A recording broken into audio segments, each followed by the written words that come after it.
युद्ध सिर्फ बहादुरी नहीं मांगता, जीवित रहने की कीमत भी लेता है। साल 1944, दूसरे विश्व युद्ध के दौरान कोहिमा की पहाड़ियां, कुछ हिंदुस्तानी जवान जापानी इंपीरियल आर्मी के सामने दीवार बनकर खड़े थे, थके हुए, भूखे और घर से बहुत दूर।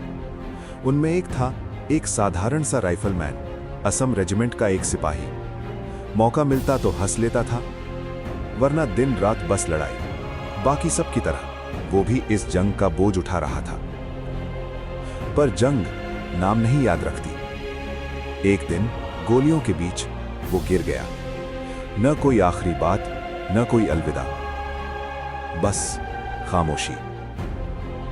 जल्दी में उसे दफना दिया गया, क्योंकि वक्त नहीं था, लड़ाई अभी बाकी थी। दिन बीतते गए और दुश्मन ने घेर लिया।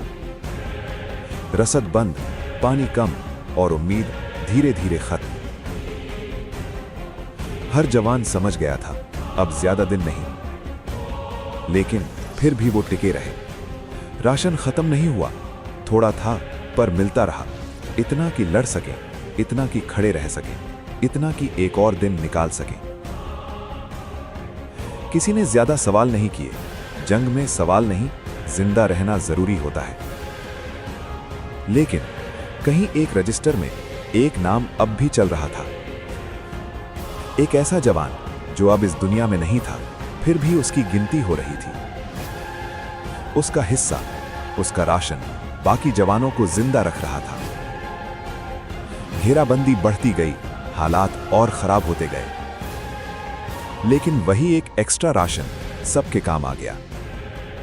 और जब लड़ाई खत्म हुई, जब सब शांत हुआ, तब उसका नाम लिया गया, बदलू राम। राइफलमैन बदलू राम। वो चला गया, लेकिन अपना फर्ज निभाना नहीं छोड़ा। मरने के बाद भी अपने साथियों को जिंदा रखा। इसी कहानी से प्रेरित होकर मेजर एमएफ प्रॉक्टर ने असम रेजिमेंट के लिए एक गीत रचा। एक ऐसा गीत जो आज भी भारतीय सेना की असम रेजिमेंट में गूंजता है। और इसलिए उसे खामोशी से नहीं, बल्कि उसी गीत से याद किया जाता है। बदलू राम का बदन जमीन के नीचे है, तो हमें उसका राशन मिलता है।